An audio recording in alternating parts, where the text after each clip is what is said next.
तो आपको बता दें कि जहां हमने कल बताया था एक सीनियर सिटीजन के साथ 35 लाख की एफडी जो है वो फ्रॉड कर जो है एक एचडीएफसी बैंक के एम्प्लॉय ने अपने अकाउंट में डाल ली थी। वहीं हमारी न्यूज देखकर एक और महिला हम तक पहुंची और उन्होंने हमें कहा कि मैंने 10-10 हजार रुपए करके अपनी सेविंग बनाई थी, अपनी छोटी बेटी की जो है वो एफडी कराई थी और मेरा 1,92,000 इकट्ठा हुआ था, वो भी ये मानिक सिंह परिहार लेकर जो है फरार हो गया। बैंक मैनेजर द्वारा बताया गया है कि ये 1,92,000 जो है वो सुनीता सिंह परिहार के अकाउंट में जो है कुछ ट्रांजैक्शन करके डाला गया है। लेकिन इन लेडी द्वारा जब ये सुनीता सिंह परिहार को अप्रोच किया गया, यानी कि मानिक परिहार की मदर को अप्रोच किया गया, तो उन्होंने कहा कि मेरा अकाउंट भी मानिक परिहार ही ऑपरेट करता था। तो अब क्या मानिक परिहार घर वालों को भी चूना लगाकर निकल गया? तो कहीं ना कहीं ये इन्वेस्टिगेशन का पार्ट है। हालांकि चैनल 1 की न्यूज के बाद कुछ सीनियर ऑफिसर्स क्राइम ब्रांच से हमारी बात हुई, उन्होंने कहा कि इस पर एफआईआर रजिस्टर हो चुकी है और जो भी एक्शन होगा वो स्ट्रिक्ट एक्शन लिया जाएगा। नमस्ते मैडम, आपका मुझे पता चला कि आपके साथ भी कोई एचडीएफसी बैंक रूपनगर में फ्रॉड हुआ है। जी भैया जी हाँ। क्या फ्रॉड हुआ मैम, कैसे हुआ, आपको कैसे पता चला? देखो भैया, मैंने ना ये मानिक परिहार से ना ये हमारी मार्केटिंग करने आया था, हमारी ऊपर बुटीक है वहाँ पे। नमस्कार, चैनल 1 में आप सभी का स्वागत है। फॉलो अप स्टोरी के साथ आप तक पहुंचे हैं एचडीएफसी बैंक रूपनगर द्वारा जो फ्रॉड किया गया, जिसके बारे में हमने विस्तार पूर्वक आपको सभी को कल बताया, उस पर और डिटेल जो निकलकर सामने आई है वो आप तक साझा करने जा रहे हैं। तो आपको बता दें कि जहां हमने कल बताया था एक सीनियर सिटीजन के साथ 35 लाख की एफडी जो है वो फ्रॉड कर जो है एक एचडीएफसी बैंक के एम्प्लॉय ने अपने अकाउंट में डाल ली थी। वहीं हमारी न्यूज देखकर एक और महिला हम तक पहुंची और उन्होंने हमें कहा कि मैंने 10-10 हजार रुपए करके अपनी सेविंग बनाई थी, अपनी छोटी बेटी की जो है वो एफडी कराई थी और मेरा 1,92,000 इकट्ठा हुआ था, वो भी ये मानिक सिंह परिहार लेकर जो है फरार हो गया। लेकिन इस पूरी स्टोरी में एक ट्विस्ट जो है वो ये है कि जो मानिक सिंह परिहार की जो मदर बताई जा रही है सुनीता परिहार, जो इस लेडी का 1,92,000 निकला है, बैंक मैनेजर द्वारा बताया गया है कि ये 1,92,000 जो है वो सुनीता सिंह परिहार के अकाउंट में जो है कुछ ट्रांजैक्शन करके डाला गया है। लेकिन इन लेडी द्वारा जब ये सुनीता सिंह परिहार को अप्रोच किया गया, यानी कि मानिक परिहार की मदर को अप्रोच किया गया, तो उन्होंने कहा कि मेरा अकाउंट भी मानिक परिहार ही ऑपरेट करता था। तो अब क्या मानिक परिहार घर वालों को भी चूना लगाकर निकल गया, या इस पूरे मैटर में दाल में कुछ काला है? क्योंकि बैंक मैनेजर अमित गुप्ता, जिन्होंने कल हमने लाइव आपको बातचीत में बताया था कि वो पुष्टि किसी भी चीज की नहीं कर रहे थे, कन्नी मारते नजर आ रहे थे। आज आप अभी रिकॉर्डिंग सुनेंगे, जो ये महिला ने हमसे बात की है वो हम आपको अभी वॉइस सुनाएंगे उन महिला की। उनके द्वारा क्लियरली बताया गया कि ब्रांच मैनेजर द्वारा जो है प्रेशर डाला जा रहा है कि आप कंप्लेंट ना करिए, आप मीडिया के पास ना जाइए, कोई मीडिया आपको पैसे नहीं देगी, कोई पुलिस आपको पैसे नहीं देगी, पैसे देगा तो सिर्फ बैंक, और अगर आप कंप्लेंट करेंगे तो बैंक के नाम पर मत करिए, मानिक परिहार के नाम पर करिए। ऐसा क्यों?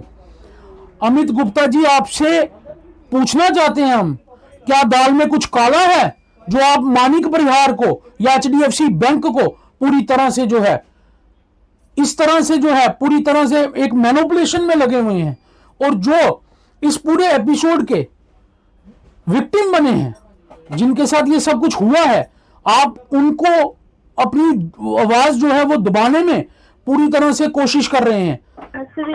नमस्ते मैडम, आपका मुझे पता चला कि आपके साथ भी कोई एचडीएफसी बैंक रूपनगर में फ्रॉड हुआ है। जी भैया जी हाँ। क्या फ्रॉड हुआ मैम, कैसे हुआ, आपको कैसे पता चला? देखो भैया, मैंने ना ये मानिक परिहार से ना ये हमारी मार्केटिंग करने आया था, हमारी ऊपर बुटीक है वहाँ पे। तो जब मैंने अकाउंट खुलवाया था इससे आज से 3 साल पहले, तो हाँ, तो ये ना मतलब कि वो करता था, इसको पैसे पूसे दिए, बैंक में जाके ही मैंने पैसे जमा कराती थी मैं। ठीक और मुझे मैसेज आता था पहले पहले, फिर मैंने अपनी बेटी के नाम ना एफडी करवा दी। ठीक। हाँ, 1 लाख की मैंने एफडी करवा दी। और उसके बाद में ये मेरा सेविंग अकाउंट था, मैं इसको नहीं चलाती थी, मतलब कि खर्चे के लिए यूज नहीं करती थी, ये ठीक सेविंग अकाउंट था।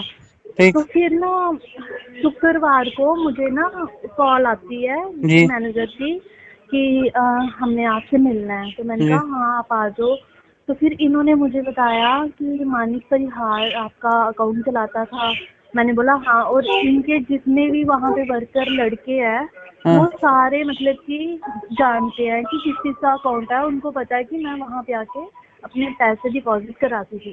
ठीक। और इन्होंने मुझे बताया कि वो आपके जितने भी अमाउंट थी वो सारी अपनी माँ सुनीता परिहार के अकाउंट में ट्रांसफर करता था। और अच्छा, आपका बैलेंस जो है वो उसमें 600 कुछ पैसे हैं, मतलब कि तो अप्रोक्सीमेटली कितनी अमाउंट थी आपकी उसमें? मेरी भैया टोटल अमाउंट बनी है 1,92,000। 1,92,000। हाँ जी। ठीक है, तो आप क्या काम करते हैं? बुटीक चलाते हैं? जी जी भैया, तो हाँ आपके जी। हस्बैंड क्या करते हैं? वो उनकी अपनी शॉप है भैया, फास्ट राइट। फूड की थी, तो अभी तो कुछ भी नहीं है, अभी केवी स्कूल की तो कैंटीन ली मतलब हुई ये है। जो 1,92,000 है, ये आपने सेविंग की है बहुत छोटे छोटे अमाउंट करके? हाँ हाँ जी, कभी 10,000 दिया है, कभी 5,000 दिया है, कभी तो ये जब 18। 3 साल पहले अकाउंट खोला था तब ये लड़का यहीं पोस्टेड था, मानिक परिहार? और हाँ, यहाँ से ही है ये 3 साल से ये यहाँ पे ही है। आपको ऐसा लगता है कि बैंक का कोई और एम्प्लॉय इसमें मिला हो? देखो भैया, मैं तो उसके घर में भी गई थी, ठीक। तो उसकी माँ को बोला, मैंने कहा आपका बेटा आपके अकाउंट में मेरे पैसे ट्रांसफर कर रहा है, क्या आपको नहीं पता है? हाँ। तो वो कह रही थी कि नहीं, मेरा अकाउंट भी वही चलाता है, मेरा नंबर, मेरा फ़ोन नंबर जिस पे गए हैं पैसे वो भी हाँ। वही चलाता है। देखो भैया, बैंक में तो पैसा सेव है ना, बैंक से पैसा कहीं कितनी नहीं उम्र होगी जाता। इस मानिक परिहार की?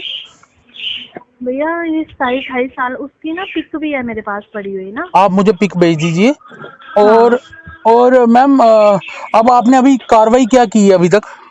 कार्रवाई मैं कल सारा दिन बैंक में थी, तो वो ठीक। कह रहे थे, बैंक मैनेजर कह रहे थे कि आप कंप्लेन, हमने कंप्लेन करी हुई है, तो आप कंप्लेन कराओ मानिक परिहार के माँ के नाम की और मानिक के ऊपर कि ये हमारा पैसा लेके मतलब कि गया हुआ है। तो मैंने कहा सर, पैसा तो बैंक में ही था ना, मेरी कॉपी पे पूरी एंट्रियां हुई हैं नेचुरली आप सब। तो एचडीएफसी बैंक के ऊपर ही कंप्लेंट करेंगे, क्योंकि पैसा आपने मानिक परिहार को नहीं दिया था, एचडीएफसी बैंक को दिया था। बैंक को दिया था, हाँ जी। हाँ हाँ। हाँ जी। ठीक है। तो आप अभी फर्दर कंप्लेंट के लिए जा रहे हैं कहीं? हाँ जी, कंप्लेन, अभी जाएंगे हम। हाँ हाँ, जाएंगे जाएंगे अभी। ठीक है मैम, आपको कोई भी और अपडेट होगा तो आप मुझे दे सकते हैं। मेरी कोई हेल्प चाहिए होगी, मैं चैनल 1 से बात कर रहा हूँ। अगर हमारी कहीं भी हेल्प चाहिए होगी मीडिया की आपको, तो आप हमें बताएं, तो हम आपके इसी तरह से इशू रेज करेंगे और कंसर्न डिपार्टमेंट्स को भी भेज प्लस देंगे। मैनेजर ने ये भी बोला था कि मीडिया के पास आप जाओगे तो आपको वो पैसे नहीं देंगे। हाँ, वो पैसे कह रहे आपको कि बैंक मीडिया में पैसे नहीं देगा। मीडिया, उन्होंने इनको ये भी मना किया, ये 3 दिन से बोल रहे हैं कि हम बैंक में जाएं, हम जा रहे हैं, पुलिस स्टेशन जाएंगे या कुछ करेंगे। उन्होंने बोला वो आपको पैसे नहीं देंगे। इन्होंने बोला मैं मीडिया भी बुलाऊंगी, तो उन्होंने कहा वो भी नहीं आपको पैसे देंगे, उनके पास जाने का आपको कोई रोल नहीं है। अच्छा, ऐसा बोला इन्होंने ब्रांच मैनेजर ने? हाँ, ब्रांच मैनेजर ने।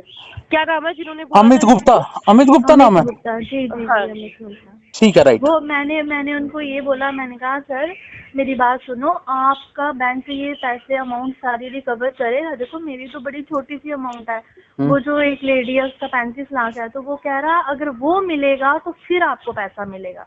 ये थोड़ी ना, हमने तो पैसा, हमारा पैसा तो बैंक में गया ना। आप आगे आपको क्या पता कि आपके मैम, बंदे आप आगे क्या निश्चिंत करेंगे। रहिए, आप निश्चिंत रहिए, कानून है। तो कहीं ना कहीं ये इन्वेस्टिगेशन का पार्ट है। हालांकि चैनल 1 की न्यूज के बाद कुछ सीनियर ऑफिसर्स क्राइम ब्रांच से हमारी बात हुई, उन्होंने कहा कि इस पर एफआईआर रजिस्टर हो चुकी है और जो भी एक्शन होगा वो स्ट्रिक्ट एक्शन लिया जाएगा। तो खैर उम्मीद करते हैं, क्योंकि जम्मू कश्मीर पुलिस जो है एक पूरे इंडिया में जो है वो एक बहुत हाई लेवल पर जो है इन्वेस्टिगेशन के पार्ट पर मानी जाती है, और वहीं लोगों का जो विश्वास है वो जम्मू कश्मीर पुलिस पर जो है वो बहुत ज्यादा है। तो अब जिन लोगों ने अपना तिनका तिनका कर जोड़ा पैसा जो है एचडीएफसी बैंक को दिया था, वो वहां से जो है एचडीएफसी बैंक का ही एक मुलाजिम मानिक सिंह परिहार साजिश के तहत निकाल कर जो है इन सब को जो है बिल्कुल खाली कर चुका है, इनके अकाउंट्स जो है वो खाली कर चुका है। अब इन सब की डोर जो है वो जम्मू कश्मीर पुलिस के हाथ में है, क्राइम ब्रांच के हाथ पर है कि किस तरह से जल्द मानिक सिंह परिहार को सलाखों के पीछे लाया जाए। और इस सब के पीछे एक बात बहुत जरूरी है जो आए दिन चैनल 1 अपने माध्यम से बताता है किसी भी न्यूज में, इस साजिश में कॉन्स्पिरेसी में जो लोग हैं उनको जो है सलाखों के पीछे लाना बहुत जरूरी है, चाहे फिर वो कोई बैंक का और मुलाजिम हो या फिर कोई और हो। खैर, आप सुनिए क्या कहना है इन लेडी का और अपनी राय इस सब पर कमेंट सेक्शन में जरूर दीजिए। वीडियो को ज्यादा से ज्यादा शेयर करिए और इस तरह के फॉलोअप्स के साथ अगर हम तक पहुंचेंगे हम आप तक जरूर पहुंचाएंगे। और इसी तरह की खबरों के लिए बने रहिए चैनल 1 के साथ।